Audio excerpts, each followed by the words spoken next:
L'image est incroyable, derrière la tour, à gauche. Alors qu'à 8h50, un premier avion a percuté l'une des deux tours du World Trade Center. 18 minutes plus tard, un deuxième avion, un avion de ligne, un Boeing 737 United Airlines, vient percuter la deuxième tour du World Trade Center. D'après les premières constatations du FBI, les deux appareils n'ont pas dévié d'un seul mètre dans leur trajectoire, visant délibérément les deux tours. Et puis, un peu plus d'une heure plus tard, un troisième avion, kamikaze, vient s'écraser sur le quartier général de l'armée la plus puissante du monde, le Pentagone. Atlantic Avenue à Brooklyn est un des quartiers arabes et musulmans de New York. Ici, la population rentre d'autant plus la tête dans les épaules que le président Bush a attribué les attentats du 11 septembre à des fondamentalistes musulmans. Des femmes voilées ont déjà été agressées dans la rue. Un musulman pakistanais a été tué dans le sud. Concilier arabité et rêve américain devient de plus en plus inconfortable. Dans New York, la ville la plus cosmopolite au monde, certains ressentent un malaise. Les étudiants originaires du monde arabe et musulman doivent affronter les regards d'une société profondément traumatisée. Aujourd'hui, il leur est plus difficile d'obtenir des visas pour venir étudier. Reportage de Jean-Marc Pitt et Christian de Carnet. Au cœur de Manhattan, tout autour de Washington Square, NYU, New York University, la plus grande fac privée d'Amérique. Parmi les 50 000 étudiants qui la fréquentent, une forte proportion d'étrangers, et notamment des jeunes issus de pays arabes ou musulmans. Pour eux, depuis le 11 septembre 2001, la vie est devenue plus difficile. Juste après les attentats, ma sœur a été agressée en tant qu'arabe. Alors j'ai enlevé mon voile pendant 2 semaines, puis je l'ai remis parce que je me sentais mal. Ma sœur a été agressée sur le quai du métro. Les agresseurs lui ont placé un couteau sous la gorge en expliquant qu'ils voulaient tuer les arabes et les musulmans.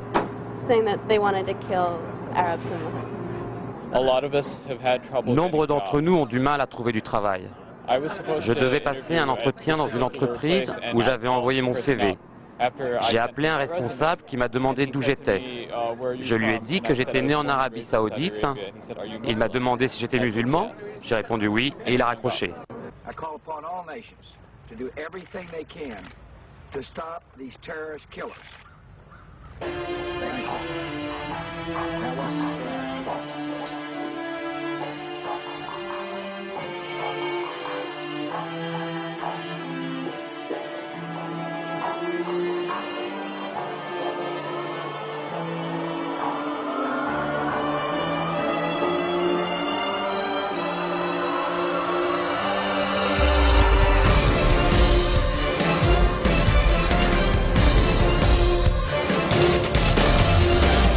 Vous croyez encore que le kérosène a détruit le World Trade Center?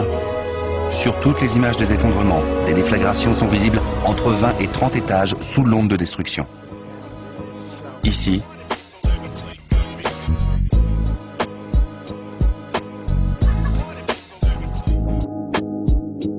ici,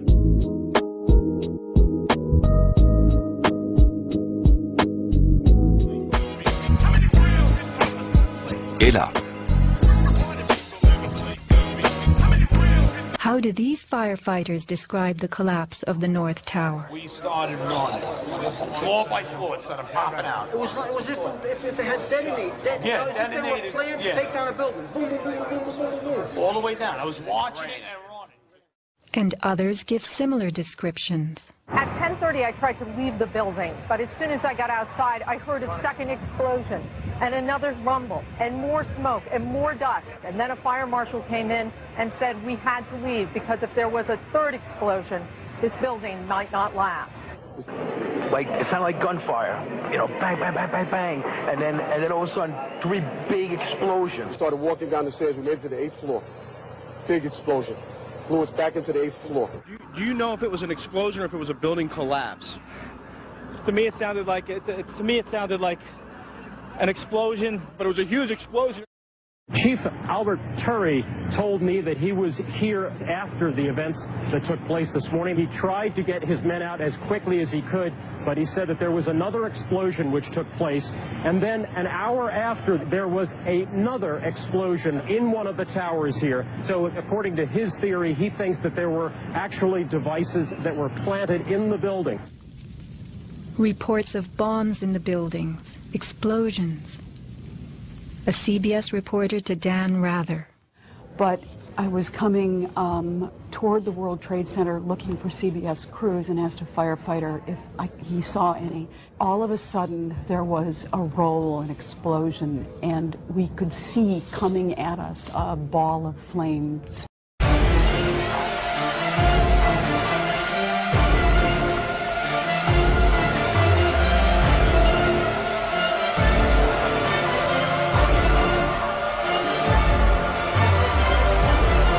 Zie je vanaf boven gaan? Nee, je gaat vanaf onder. Die gaat vanaf onder, ja. Toch? Ja. Ze hebben gewoon kolommen weggeblazen. Er is nagesprongen. Dit valt anders dan het World Trade Center. Vind je niet dan? Ja, je ziet het, de onderste verdiepingen gaan eerst. Ja, en de rest zakt er gewoon in. Dus dit is controlled demolition. Zeker weten? Zeker weten. Er is nagesprongen. Dit is in opdracht gebeurd. Dit heeft een team gedaan van experts. Maar dit is ook op 11 september gebeurd. Dezelfde dag? Dezelfde dag. Dezelfde dag? Weet je dat zeker? Ja.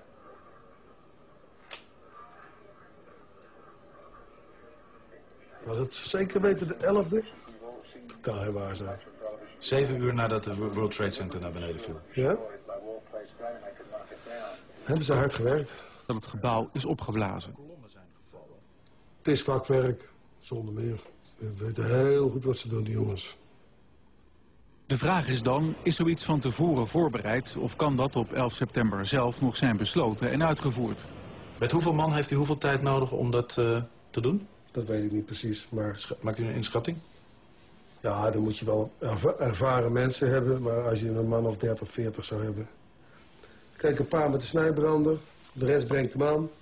Andere mensen sluiten dat deadcord met die boosters aan. Dat moet allemaal precies op hetzelfde moment gaan. En weer een derde die zet de elektronische systemen erop. En dan gaat hij. Terwijl overal brand was en ook in dat gebouw was brand. Dat is niet geblust. Ze hebben de brand niet geblust. Dus de mensen die dat moesten doen, die moesten het doen terwijl het binnen nog brandde.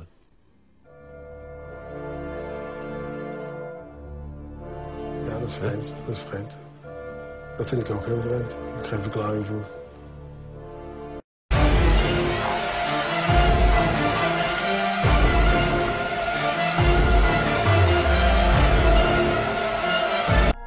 Pourquoi n'y a-t-il absolument aucune trace du vol 77? On pourrait le croire, mais j'ai examiné les lieux de près et il n'y a rien qui indique qu'un avion se soit écrasé près du Pentagone.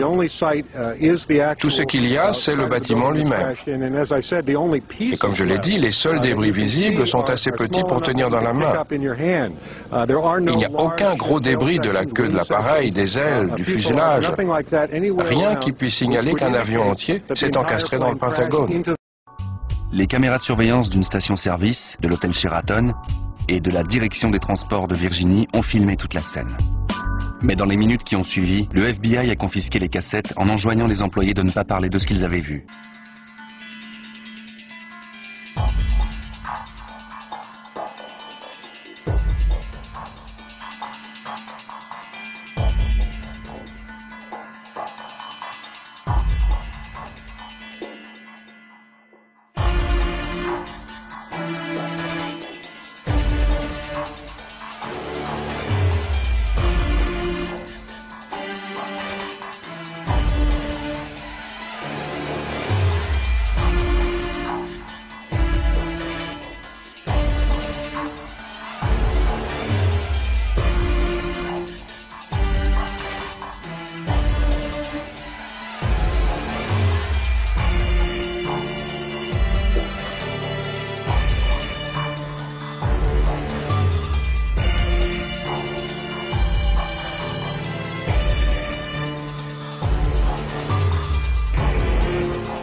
What is our purpose in Afghanistan? Why do our men and women still fight and die there? The terrorists who planned and supported the 9/11 attacks are in Pakistan and Afghanistan. And if the Afghan government falls to the Taliban or allows Al-Qaeda to go unchallenged, that country will again be a base for terrorists who want to kill as many of our people as they possibly can. The notion that we are in Afghanistan to make our country safer is just complete bullshit. I'm sorry to use the language, but it is bullshit. Most people who continue to believe Bush-Cheney conspiracy theory about 9/11 are simply unaware of dozens and dozens of facts that contradict this theory. Some of this new evidence has amazingly been supplied by the FBI. One example involves one of the central pillars of the official conspiracy theory, the claim that the attacks were organized by Osama bin Laden. That claim is still used to justify the American military effort in Afghanistan, which President Obama recently encouraged Europeans to support with more enthusiasm. But if you will go to the website of the FBI, you will find that although he is wanted for various terrorist attacks, the 9/11 attacks are not mentioned.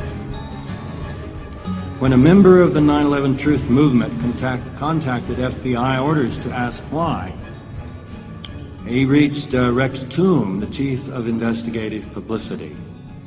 And when he asked why not, Toom said, because the FBI has no hard evidence of bin Laden's responsibility for 9/11.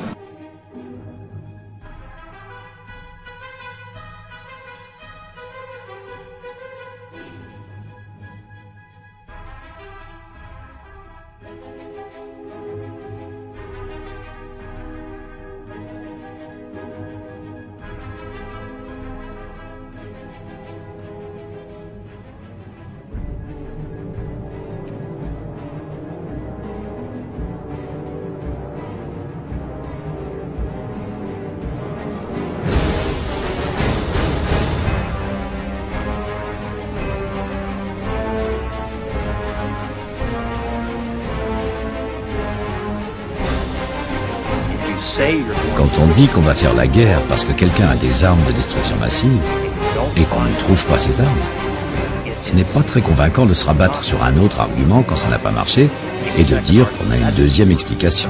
Une des premières choses qui m'a inquiété, c'est que nous avions une grosse armée qui traversait l'Irak en mars-avril. On n'utilisait pas d'ADM contre elle. Et on ne les trouvait pas non plus. Ce qui est surprenant, s'ils avaient des stocks importants. Je crois au télégraphe de la brousse. On lance une information pour que les gens sachent ce que vous cherchez et ce que vous êtes prêt à offrir. En général, ils viennent vous voir, et j'avais beaucoup d'argent. De l'argent pour des récompenses et des cartes vertes, des passeports pour quasiment tous les endroits intéressants du monde. Vous venez nous trouver avec des armes de destruction massive, des preuves au sujet de ces armes, et nous nous occuperons de vous. Tous ceux qui sont venus me voir étaient des fabulateurs, des gens qui prétendaient avoir quelque chose mais qui n'avaient rien, absolument aucune preuve. Autour des programmes d'armement, si un programme d'armement existe, vous trouvez des gens impliqués dans la production, la technologie, l'engineering, les plans. Des gens impliqués dans la protection des armes, des gens formés pour les transporter et des gens formés pour préparer à l'utilisation de ces armes. Nous n'avons rien trouvé de tout ça. Nous rencontrions de moins en moins de pistes qui semblaient exploitables et beaucoup de preuves qui s'étaient accumulées ont débouché sur autre chose que d'importants stocks d'armes.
Les campagnes de vaccination, bon, la machine est lancée. Ça, c'est un risque sanitaire très grave par rapport à ce que disait M. Marc Berkouter, tous les adjuvants qu'il y a dans les vaccins, le mercure.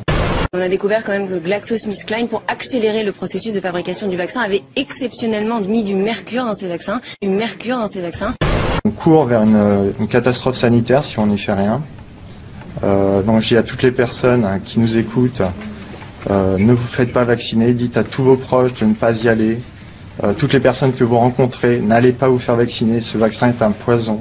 Par ailleurs, aux États-Unis, les fabricants de vaccins ont obtenu une immunité juridique et donc, en cas d'accident, ils ne seront pas poursuivis. C'est quand même risible à ce point-là, d'arriver à ce point-là de l'arnaque, de la mauvaise foi. Cette nouvelle pandémie va doubler leur chiffre d'affaires.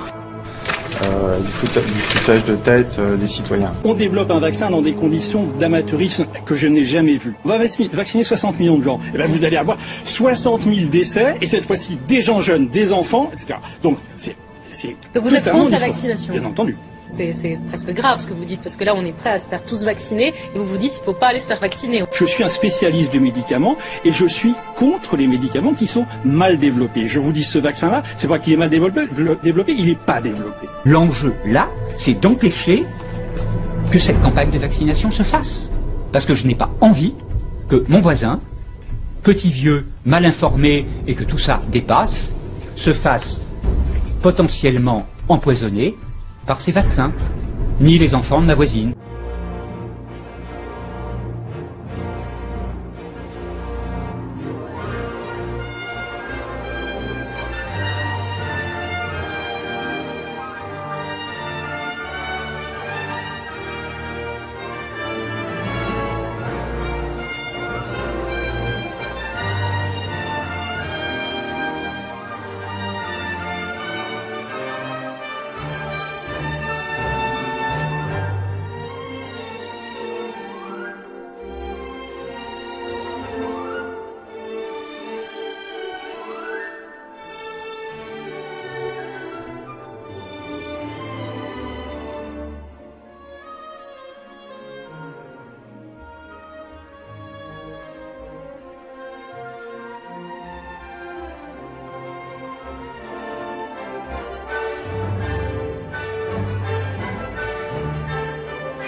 C'est nouveau, c'est techno et ça fait un peu froid dans le dos. Une société américaine commence à commercialiser une puce électronique qui s'implante sous la peau, une puce qui contient tout votre dossier médical. En cas d'accident ou de malaise, un médecin équipé d'un lecteur peut immédiatement connaître vos antécédents. Mais on imagine aussi ce que pourrait en faire la police ou tout simplement un État. En Espagne, pour fidéliser leurs clients, certains établissements leur proposent de se faire greffer une puce directement sous la peau. Reportage Jacques Cardos, Thierry Breton. Attention, cet homme est porteur d'une puce électronique.